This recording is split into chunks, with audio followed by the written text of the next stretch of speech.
अगले चरण यही राहुल गांधी की सदस्यता वापस होगी और देश का प्रधानमंत्री राहुल गांधी को ही बनना चाहिए, क्योंकि देश के लोगों को बहुत उम्मीद है। क्योंकि कोई भी हिंदू और मुस्लिम आपस में खुद से लड़ना नहीं चाहते हैं, ये लोग लड़वाए जाते हैं, पॉलिटिकल लोग लड़वाते हैं और इसमें सबसे बड़ी हाथ।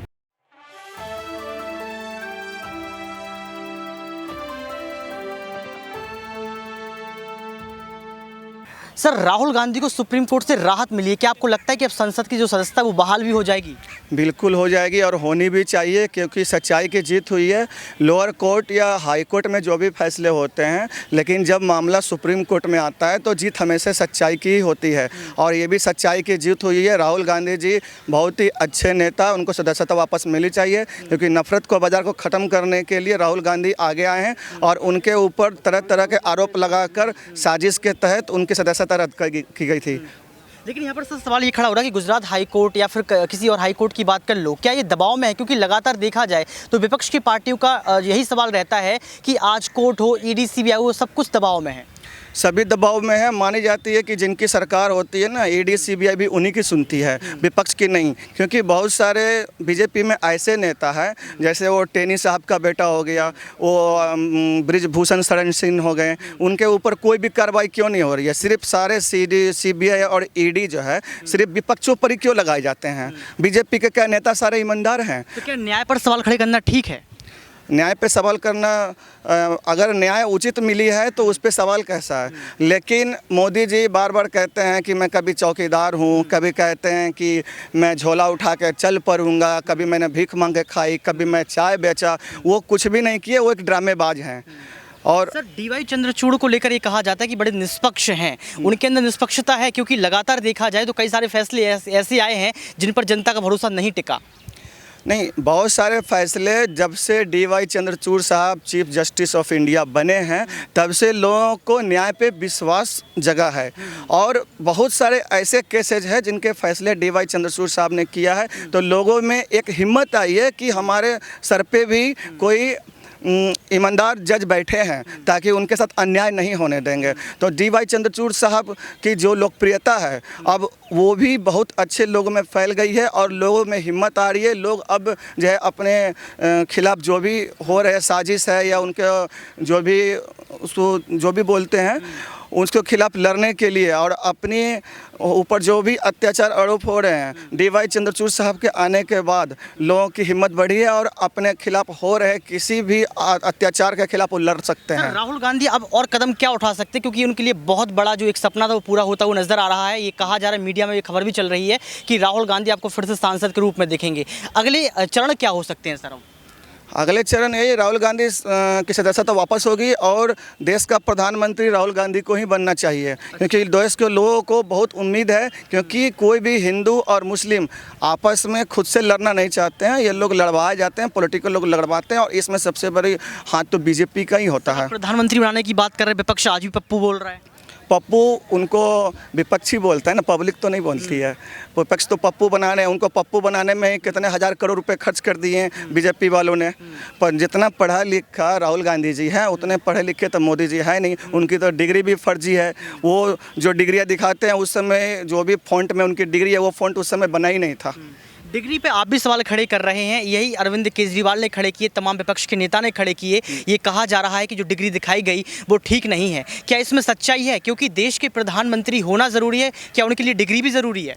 देखिए, देश के प्रधानमंत्री को डिग्री होना ज़रूरी है, पढ़ा लिख का होना चाहिए, नहीं तो फिर कोई भी उनसे कोई भी गलत काम करवा सकते हैं अगर वो पढ़े लिखे नहीं रहेंगे। अगर आप अनपढ़ आदमी को, चाय बेचने वाले को प्रधानमंत्री बनाओगे तो वो तो देश ही बेच देंगे ना। और पढ़े लिखे नहीं रहेंगे तो विदेशों में जाकर वो क्या समझेंगे, क्या सामने वाला लिखा है, क्या पढ़ा है। तो डिग्री दिखा रहे हैं, अमित शाह ने 2 डिग्री दिखाई है कि देखिए ये डिग्री सच्चाई है, दिल्ली यूनिवर्सिटी से वो पढ़े हुए हैं। दिल्ली यूनिवर्सिटी में पढ़े हुए हैं जो भी अमित शाह जी ने डिग्रियां दिखाई हैं, लेकिन उनको तो फर्जी बताया जा रहा है, क्योंकि उस समय जो डिग्रियां जो फॉन्ट में आई वो फॉन्ट तो उस समय बनी ही नहीं थी। तो डिग्री सच्ची कैसे हो सकती है? उनकी डिग्री की जांच हो जाए, अगर वो डिग्री सच्ची है तब तो मान लेंगे सच्ची है, जांच क्यों नहीं होती है? लेकिन आज ही क्यों विपक्ष को ये याद आया कि डिग्री देखनी है? क्योंकि अब लगातार देखिए ना सर, यहाँ पर तमाम जो नेता हैं वो ये कह रहे हैं कि देश के प्रधानमंत्री को पढ़ा लिखा होना चाहिए। अरविंद केजरीवाल ने कह दिया कि ये तो अनपढ़ है, भ्रष्टाचार, इतिहास में पहली बार ऐसा प्रधानमंत्री देख रहे हैं। अब क्यों याद आया जब चुनाव नज़दीक आ गए?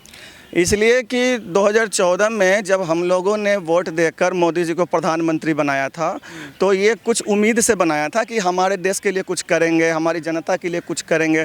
तो उन्होंने कुछ किया तो नहीं, जनता को और गरीबी की ओर ढकेल दिया, गरीबी रेखा के नीचे देश को लाके खड़ा कर दिया उन्होंने। जो सिलेंडर 450 की मिलती थी वो 1200 रुपये के सिलेंडर कर दिया उन्होंने। जो पेट्रोल 70 रुपये की थी उन्होंने 107 रुपये पहुँचा दिया। डीजल का भी 95 के आसपास पहुँच गया है। तब लोगों को खाना पीना के लिए पैसे नहीं बच रहे हैं। मतलब जॉब भी उन लोगों ने जॉब भी ख़त्म कर दिया। जैसे आप ये देख लो, अग्निपथ योजना आई है जिसके तहत अग्निवीर जो आई है वो भी नौकरी उन्होंने 4 साल की कर दी। 4 साल के बाद उनको रिटायरमेंट मिल जाएगी। रिटायरमेंट के बाद वो क्या काम करेंगे?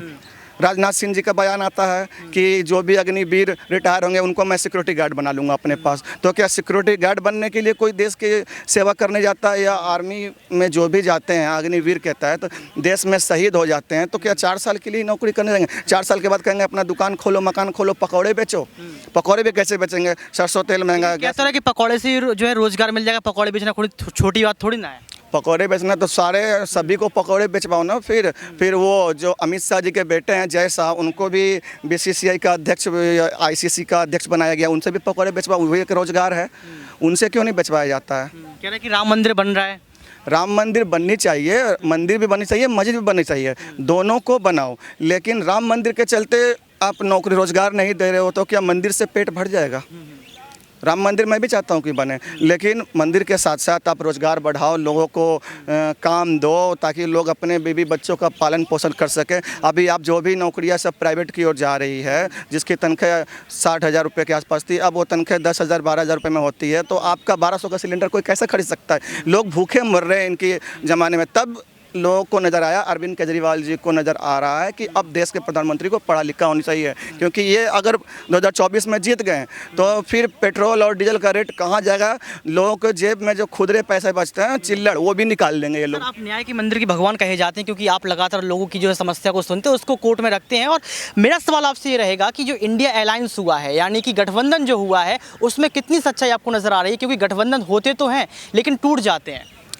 नहीं, ये गठबंधन टूटने वाली नहीं है, क्योंकि सारे विपक्ष एकजुट हो चुके हैं। और विपक्ष एकजुट तभी होते हैं जब देख रहे हैं कि अब देश खतरे में है। और जब से मोदी जी आए हैं तब से हिंदू खतरे में आ गया है। मोदी जी 2014 के पहले नहीं थे तो हिंदू खतरे में नहीं थी। मोदी जी के आने के बाद हिंदू खतरे में आ गए हैं और देश में लगातार दंगे हो रहे हैं, हिंदू मुस्लिम में दंगे हो रहे हैं। तब जाके इंडिया अलायंस हुआ और लोगों ने विपक्ष को की अब बीजेपी को हटाना देश से। विपक्ष की पार्टी ये कह रही है कि जो अलायंस हुआ है ये भ्रष्टाचारियों का सम्मिलित रूप है, यानी कि भ्रष्टाचार जो नेता है वो एक साथ आ गए हैं, भ्रष्टाचार बोल रहे हैं इसको। तो